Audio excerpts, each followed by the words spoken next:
고린도후서 8장과 9장은 연보 문제에 대한 바울의 변론을 다루고 있는데, 오늘 우리가 읽은 9장은 크게 두 문단으로 나눌 수가 있습니다. 5절까지는 바울 도착 이전까지 연보 준비를 마칠 것을 독려하고 있고요. 그리고 6절에서 15절은 구제 연보의 바른 자세와 유익에 대해서 말하고 있습니다. 이 가운데서 오늘은 두 번째 문단에 기록된 구제 연보의 바른 자세와 유익에 대해서 살펴보려고 하는데, 여기서 바울은 고린도 교회 성도들에게 연보에 관련해서 세 가지를 강조합니다.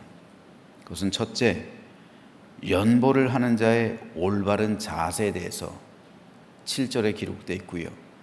둘째로, 연보하는 자에 대한 하나님의 보상을 8절과 9절에서 강조하고 있습니다. 세 번째로, 연보로 인해 얻게 될 유익들에 대해서 10절에서 15절에 기록하고 있습니다. 여기서 먼저 바울은 고린도 교회 성도들에게 연보에 대해서 이렇게 권면을 합니다. 연보의 올바른 자세입니다.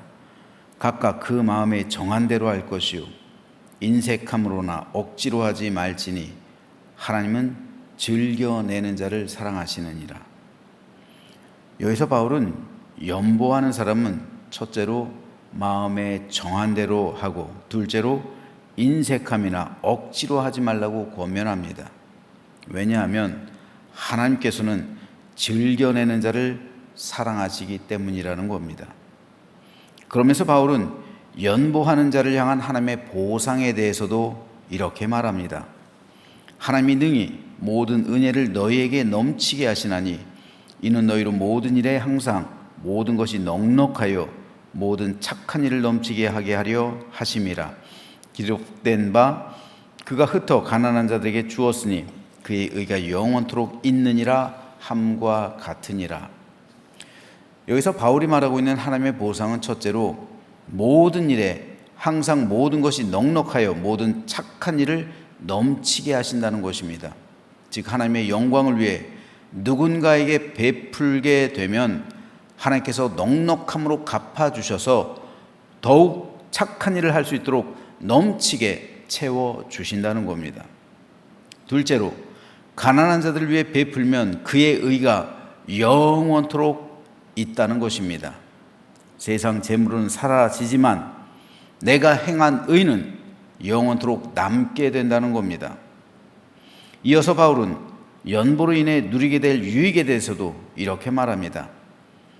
심는 자에게 씨와 먹을 양식을 주시는 이가 너희 심을 것을 주사 풍성하게 하시고 너희 의의 열매를 더하게 하시리니 너희가 모든 일에 넉넉하여 너그럽게 연보를 함은 그들이 우리로 말미암아 하나님께 감사하게 하는 것이라. 이 봉사의 직무가 성도들의 부족한 것을 보충할 뿐 아니라 사람들이 하나님께 드리는 많은 감사로 말미암아 넘쳤느니라. 여기서 바울이 말하고 있는 사람이 얻게 될 유익은 첫째로 심을 마음이 있는 사람에게 씨를 주셔서 풍성하게 하시고, 열매를 드린 사람에게는 의의 열매를 더하게 하신다는 겁니다. 둘째로 베품 받은 사람이 하나님께 감사하게 된다는 것입니다. 즉 그들의 믿음에 유익이 된다는 거예요. 셋째로 봉사의 직무가 성도들의 부족한 것을 보충할 뿐 아니라 교회로 하여금 하나님에 대한 감사가 넘치게 하신다는 겁니다. 그러므로 연보는 나 자신의 유익이 되기도 하지만 공동체의 큰 덕이 된다는 겁니다. 그래서 바울은 연보를 가리켜 봉사의 직무라고 말합니다. 즉 연보의 문제는 모든 성도에게 봉사의 직무가 된다는 말입니다. 이 직분을 잘 수행할 때 자신에게는 경건의 유익이 되고 교회 공동체에는 감사의 유익이 된다는 말입니다. 또 연보하는 사람에게는 영광과 보상이 되고 교회에게는 덕과 축복이 된다는 말입니다. 자, 그런데 여기서 우리가 한 가지 생각해 볼 게 있습니다. 왜 하나님은 친히 모든 문제를 해결하시지 않고 연보라는 방법을 통해서 일하실까요? 그 이유는 고린도후서 9장에 나타난 바울의 증거로 볼 때 성도로 하여금 하나님을 경험하게 하기 위해서입니다. 우리가 하나님을 만나는 방법에는 여러 가지가 있어요. 기도를 통해서도 만나고, 말씀을 통해서도 만나고, 교회에서 봉사하고 청소하는 일을 통해서도 만나요. 하나님을 섬기는 방법을 통해서, 각 다양한 방법을 통해서 하나님은 우리를 만나 주십니다. 그리고 하나님께 연보를 하면서도 만날 수 있는 거예요. 세상에서 돈이 소중하지 않은 사람은 아무도 없어요. 그런데 왜 하나님께서는 너희가 나에게 나올 때 빈손으로 오지 말라, 이거 참 부담되는 말 아닐까요? 구약에서 하나님께서는 직접 그렇게 명령하셨어요. 왜 그러셨을까요? 왜 하나님께서는 너희가 내 앞에 나올 때 결코 빈손으로 나와서는 안 된다, 왜 이 말씀을 직접 전하셨을까요? 명령하셨을까요? 왜냐하면 세상에서 사람이 가장 소중하게 생각하는 대상이 우리 가족들 말고는 돈이기 때문에 그래요. 돈은 우리가 살아가는데 꼭 필요합니다. 세상 살아가는데 돈만한 게 없다는 것이 사람들의 평가예요. 물론 돈이 전부는 아니라는 데는 모두가 동의해요. 하지만 돈이 거의 대부분이더라 라는 것도 사람들이 생각하는 인식 가운데 있습니다. 우리 성도들 역시 세상에서 살아가기 때문에 돈 문제에 대해서 민감할 수밖에 없어요. 우리가 제일 사랑하는 존재가 돈이 될 수 있다는 거예요. 말로는 사람이 중요하고 하나님을 사랑한다고 하지만 실질적인 삶을 보면 사람보다 돈을 선택할 때가 많고요, 하나님보다 돈을 사랑할 때가 많아요. 오죽하면 예수님께서 한 사람이 두 주인을 섬기지 못할 것이니 혹 이를 미워하고 저를 사랑하거나 혹 이를 중히 여기고 저를 경히 여김이라, 너희가 하나님과 재물을 겸하여 섬기지 못하리라. 여기서 섬긴다는 것은 예배한다는 건데, 사람은 돈을 예배하거나 하나님을 예배하거나 둘 중 하나라는 거예요. 돈을 예배하는 사람은 하나님을 예배할 수가 없고, 하나님을 예배하는 사람은 돈을 예배할 수 없다는 거예요. 둘 다 예배할 수 없다는 것이 예수님의 말씀이에요. 둘이 주인이 된다는 거예요. 돈이 나의 주인이 될 수가 있고 하나님이 나의 주인이 될 수 있다는 거예요. 하나님을 주인으로 삼는 사람은 돈을 종속시키는 사람이지만, 돈이 주인 된 사람은 하나님을 종속시키는 사람이라는 거예요. 똑같은 믿음인 것처럼 보여도 예수님께서 이 말씀을 불신자에게 하시는 게 아니잖아요. 신자들에게 하시는 거죠. 제자들에게 하시는 거잖아요.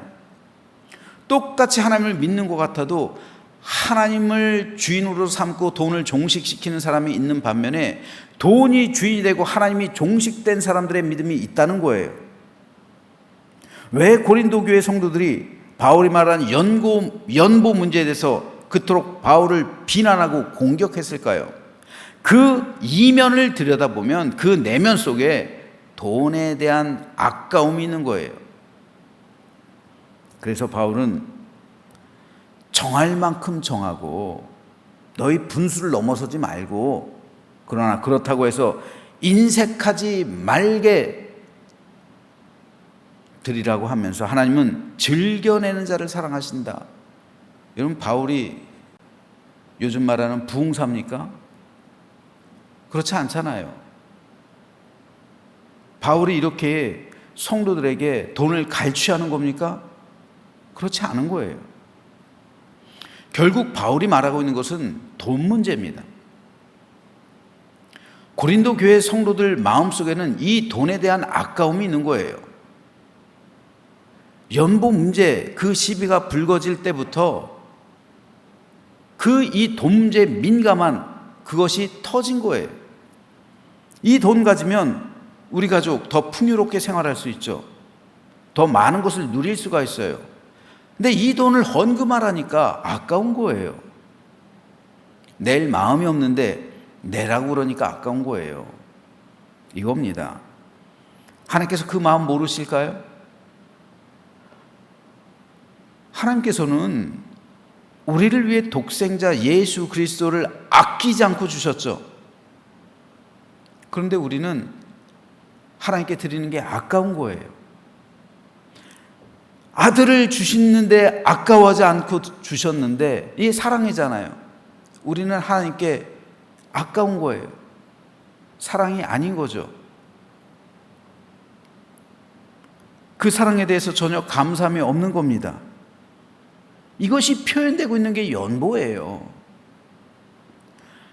결국 그 믿음에는 하나님의 풍성한 은혜와 복이 임할 수가 없는 거예요. 하나님께 드리는 게 아까운 사람, 그 심령 가운데 어떻게 하나님의 은혜가 충만히 임할까요? 하나님은 하나님의 은혜에 감사해서 기쁨으로 드리는 성도의 마음 가운데 임하시는 겁니다. 예수님 당시 한 가난한 과부는 가진 것이 너무 없었어요. 그러나 하나님께 감사하는 마음으로 2렙돈을 하나님께 드렸어요. 2렙돈은 우리나라 돈으로 약 1,000원밖에 되지 않아요. 그런데 그 자리에는 수백만 원을 하나님께 드리는 사람도 있었고 수십만 원을 하나님께 드리는 사람도 있었어요. 하지만 예수님은 그 가난한 과부가 2렙돈을 드리는 그 모습을 보고 오늘 하나님께 헌금했던 모든 사람보다 이 과부가 더 많이 하나님께 드렸다고 말씀하십니다. 왜요? 결국 하나님께서 받으시는 것은 마음이란 말이에요. 마음. 그 마음이 돈을 통해 표현된다는 말입니다. 돈이 아깝지 않고 돈 사랑하지 않는 사람이 어디 있어요? 하지만 이 과부는 생활비, 오늘 일용할 양식, 그 빵을 사 먹을 수 있는 것을 넣은 거예요.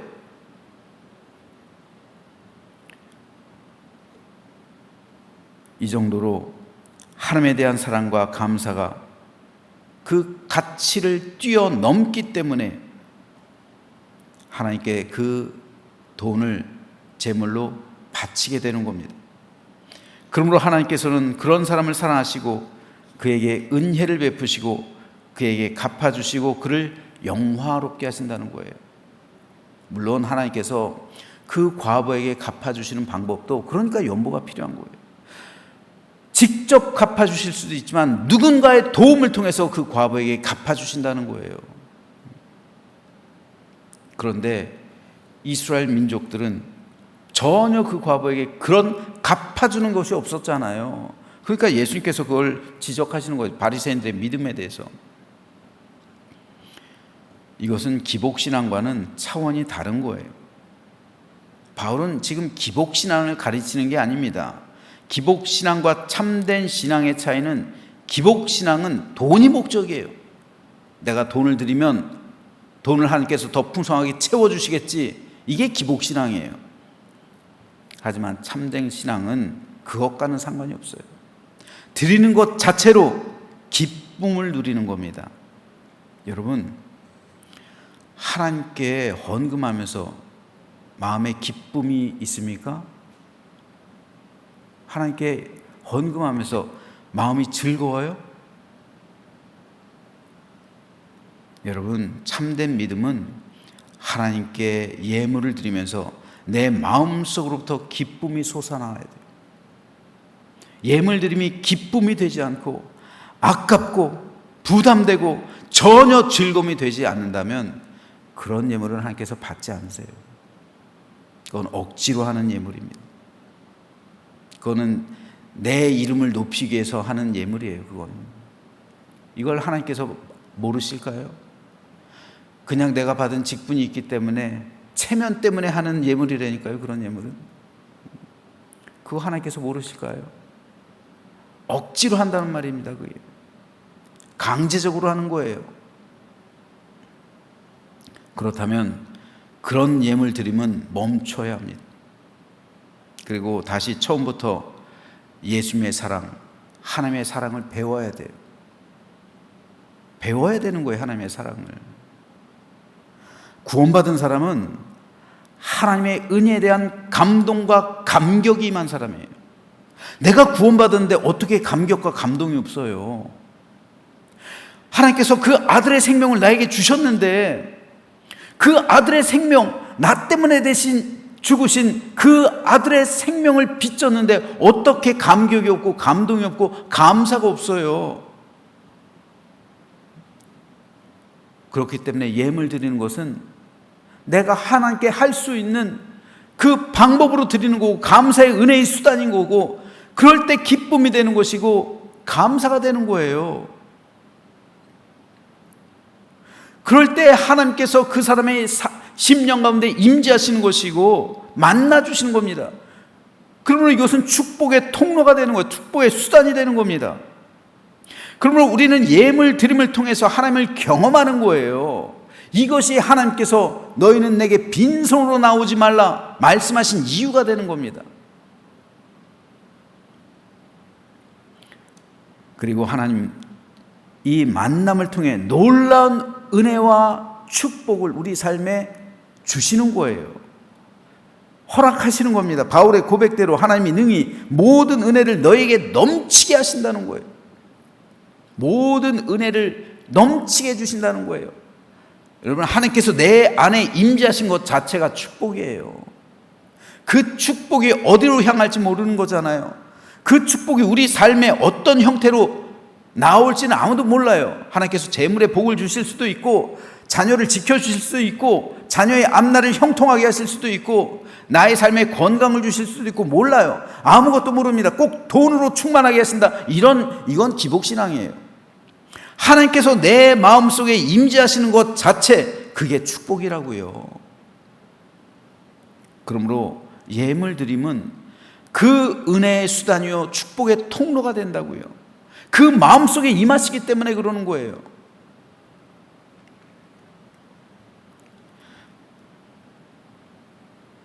저는 이것을 제 어머니를 통해서도 체험했고요. 그리고 제 삶을 통해서도 체험하고 있어요. 결국 하나님께서 원하시는 것은 성도들의 마음입니다.